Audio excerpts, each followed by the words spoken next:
pagi, salam sejahtera untuk kita semua. Perkenalkan, saya Sufia Zuhro MSI, salah satu dosen pada program studi Akuntansi Keuangan Publik Universitas Terbuka. Video ini merupakan pernyataan diri dosen dalam unjuk kerja Tridharma Perguruan Tinggi atau PDD UKT-PT sebagai salah satu syarat sertifikasi dosen. Saat ini saya mengampu 3 mata kuliah, yaitu akuntansi pendidikan, akuntansi kecamatan dan desa, dan akuntansi sektor publik. Pada kesempatan ini, saya akan menyampaikan pengantar mengenai salah satu mata kuliah ampuan saya, yaitu mata kuliah akuntansi pendidikan dengan kode EPFA 4439. Berikut saya akan menjelaskan terkait deskripsi mata kuliah. Mata kuliah akuntansi pendidikan ini memberikan pemahaman mengenai penerapan akuntansi pada institusi pendidikan sebagai bentuk akuntabilitas pengelolaan keuangan sesuai dengan ketentuan perundang-undangan. Melalui mata kuliah ini, mahasiswa akan mempelajari konsep dasar akuntansi pendidikan, pengelolaan keuangan pada institusi pendidikan, perencanaan dan penganggaran pendidikan, sistem pelaporan dan pertanggungjawaban keuangan, penerapan prinsip transparansi dan akuntabilitas dalam pengelolaan keuangan pendidikan. Tujuan pembelajaran mata kuliah ini adalah setelah mengikuti mata kuliah ini, mahasiswa diharapkan mampu memahami peran akuntansi dalam lembaga pendidikan, pentingnya tata kelola keuangan yang transparan dan akuntabel, hubungan antara manajemen pendidikan dan sistem akuntansi, proses pengelolaan keuangan sesuai regulasi yang berlaku, dan capaian mata kuliah ini, mahasiswa diharapkan mampu menjelaskan konsep dan ruang lingkup akuntansi pendidikan, menganalisis penerapan akuntansi pada institusi pendidikan, memahami proses perencanaan, penganggaran, dan pengelolaan keuangan pendidikan, menjelaskan mekanisme pelaporan dan pertanggungjawaban keuangan lembaga pendidikan, menerapkan prinsip transparansi, efisiensi, efektivitas, dan akuntabilitas dalam pengelolaan keuangan pendidikan. Kompetensi yang diharapkan di akhir perkuliahan mahasiswa mampu memahami sistem pengelolaan keuangan institusi pendidikan, mengidentifikasi permasalahan akuntansi dalam lembaga pendidikan, menganalisis laporan keuangan institusi pendidikan, memberikan solusi sederhana terhadap pengelolaan keuangan pendidikan berdasarkan prinsip akuntansi dan regulasi yang berlaku.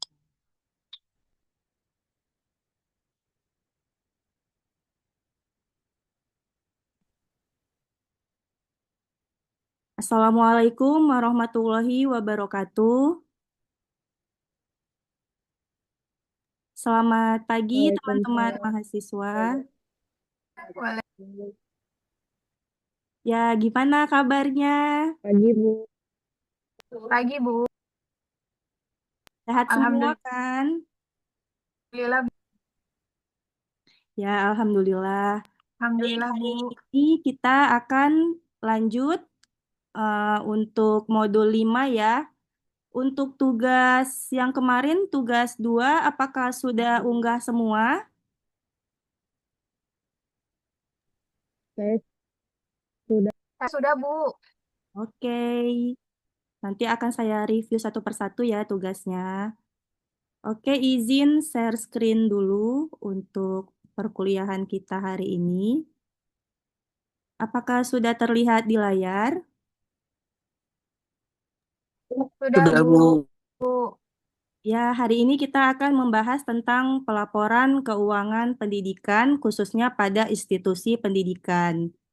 Sebelum memulai, mungkin saya akan bertanya, di sini apakah sudah ada yang bekerja pada institusi pendidikan, misalnya di kampus atau di SMA gitu?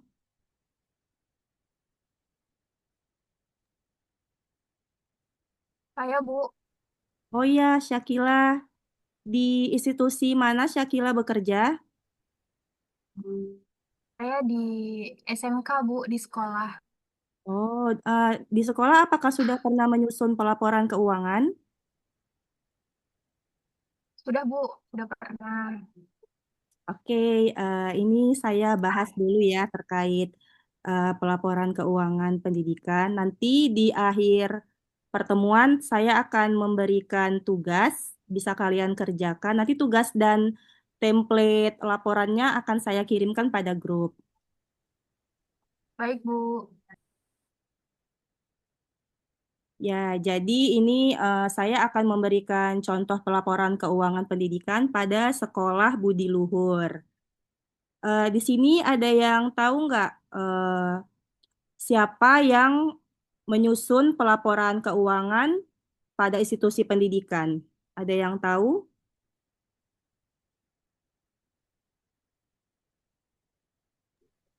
Tata usaha ya, Bu? Ya, bisa tata usaha, bendahara, atau staf keuangannya.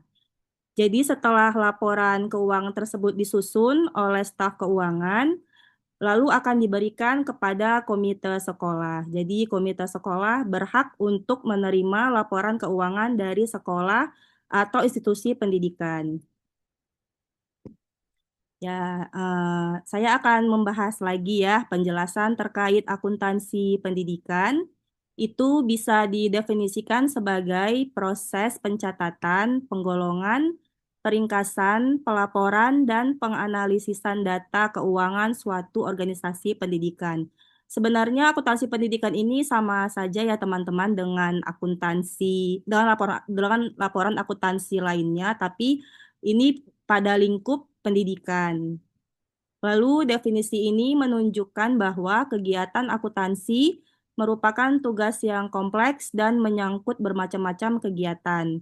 Peran dan fungsi akuntansi dalam dunia pendidikan menyediakan informasi kuantitatif, terutama yang bersifat keuangan tentang entitas ekonomi yang dimaksudkan agar berguna dalam pengambilan keputusan ekonomik dalam entitas lingkungan pendidikan.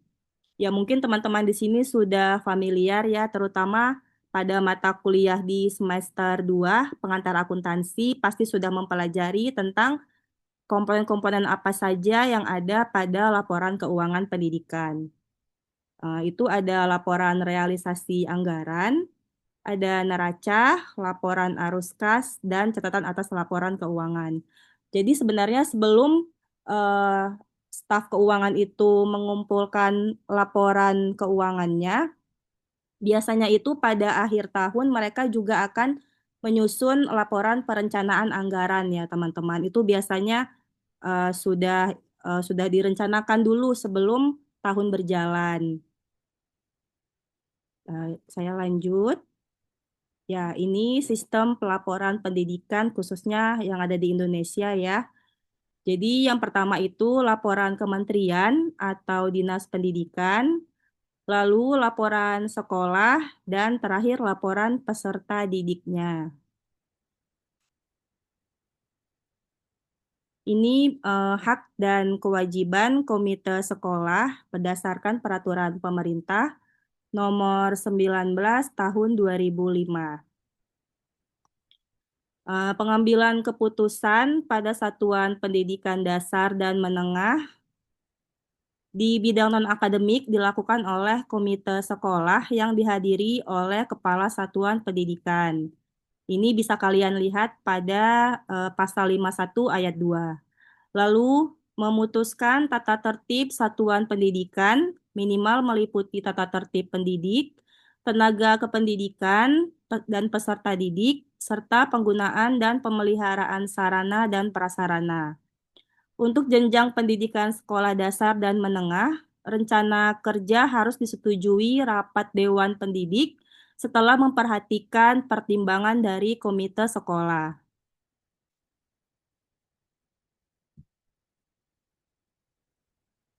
Berikut lanjutannya ya teman-teman. Pelaksanaan pengelolaan pendidikan pada jenjang pendidikan dasar dan menengah dipertanggungjawabkan oleh Kepala Satuan Pendidikan, kepada rapat Dewan Pendidik dan Komite Sekolah. Lalu pemantauan dilakukan oleh pimpinan satuan pendidikan dan komite sekolah atau bentuk lain dari lembaga perwakilan pihak yang berkepentingan secara teratur dan berkesinambungan untuk menilai efisiensi, efektivitas, dan akuntabilitas satuan pendidikan. Lalu untuk pendidikan dasar dan menengah, laporan oleh pimpinan satuan pendidikan ditujukan kepada komite sekolah dan pihak-pihak lain yang berkepentingan, yang isinya hasil evaluasi dan dilakukan sekurang-kurangnya setiap akhir semester.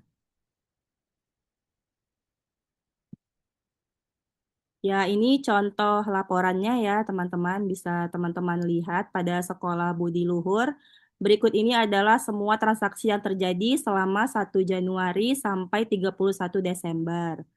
Yang pertama itu mencairkan surat perintah membayar uang gaji sebesar 1 juta rupiah dan membayarkan kepada karyawannya. Lalu mencairkan surat perintah membayar uang belanja perjalanan dinas sebesar 4 juta dan mencairkan surat perintah membayar uang belanja barang sebesar 6 juta rupiah. Lalu ada biaya lain, belanja perjalanan dinas 2 juta, membeli ATK kantor sebesar 2.500.000 dan biaya telepon sebesar 1.500.000. Ini hanya gambaran saja ya teman-teman, nanti soalnya akan berbeda lagi dari yang contoh ini. Ya, ini contoh penjurnalan ya. Mungkin di sini masih ada yang bingung untuk cara menjurnal. Saya rasa di sini sudah lulus semua ya pengantar akuntansi, pasti sudah ahli dalam menjurnal. Ya, ini ya teman-teman contoh penjurnalan dari transaksi tadi. Bisa teman-teman lihat ada nama rekening, debit kreditnya. Jadi dimasukkan aja ya. Ada kas, RK sekolah. Kas pada RK sekolah itu sebesar 1 juta. Belanja gaji pada kas juga sebesar 1 juta. Lalu kas pada RK sekolahnya ada 10 juta. Belanja perjalanan dinas pada kas sebesar 2 juta. Belanja ATK pada kas 2.500.000. Belanja operasional yaitu biaya telepon pada kas itu 1.500.000. Mungkin sampai di sini masih ada yang bingung untuk penjurnalan. Ayo kita diskusi saja teman-teman.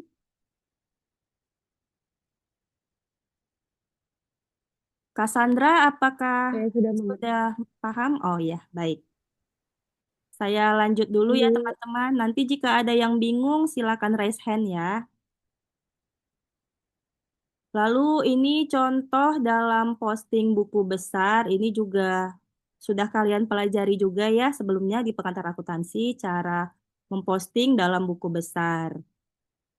Jadi saldo awalnya itu ada 600.000, lalu kita masukkan tadi surat perintah membayar gaji karyawan sebesar 1 juta, belanja gaji pegawai 1 juta, untuk uang perjalanan dinas di debit 4 juta, surat perintah membayar uang belanja barang sebesar 6 juta, belanja perjalanan dinasnya 2 juta pada posisi kredit, belanja ATK 2.500.000 dan belanja telepon sebesar 1.500.000. Jadi saldo akhirnya itu di dalam buku besar 4.600.000 ya teman-teman.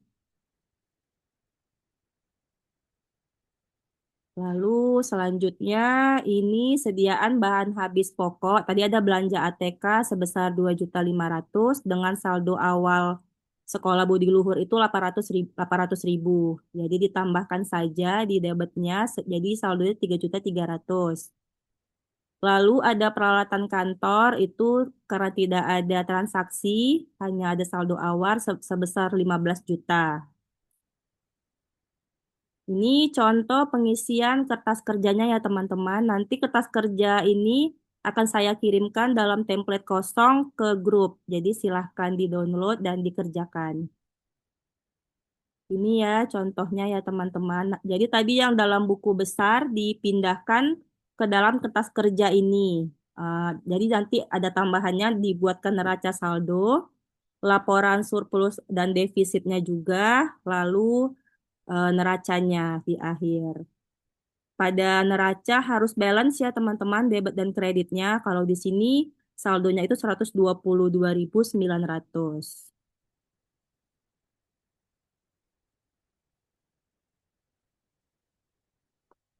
Berikut kita lanjut untuk neraca pada sekolah Budi Luhur.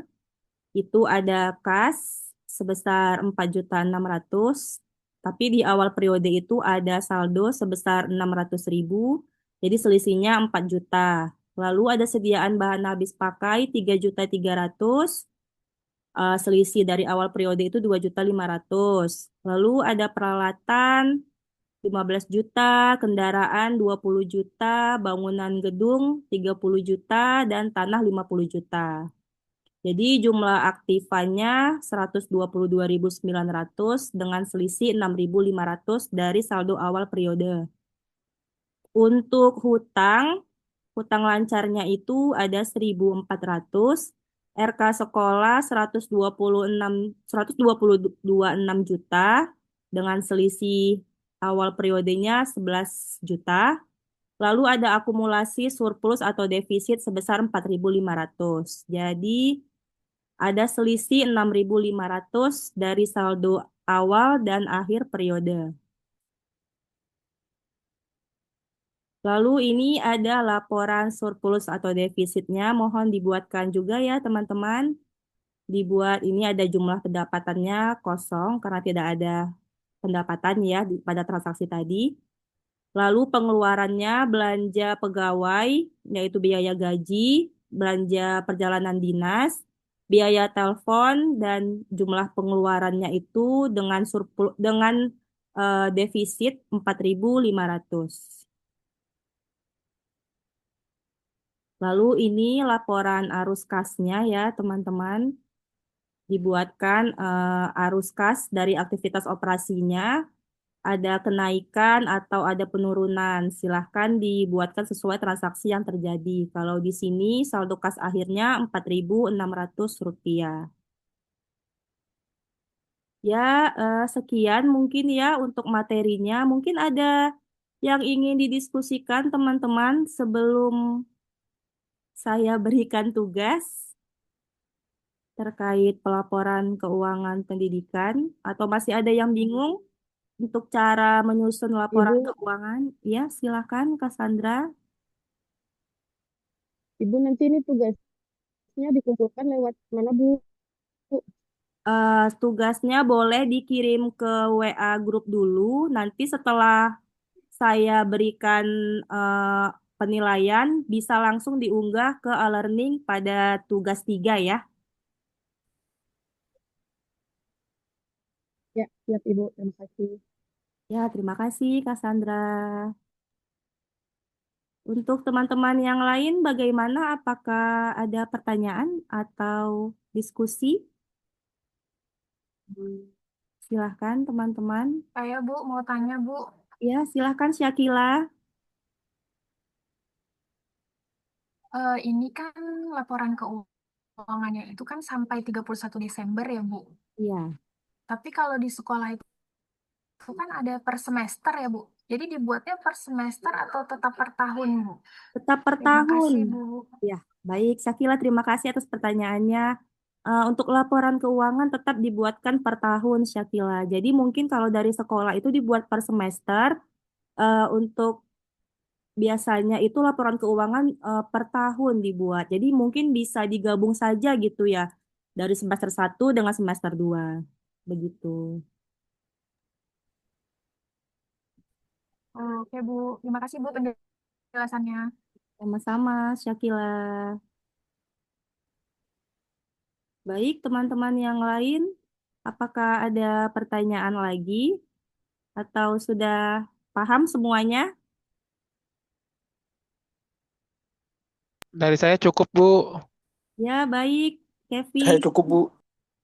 Ya, terima kasih Teguh. Mungkin saya cukupkan ya teman-teman untuk pembelajaran hari ini.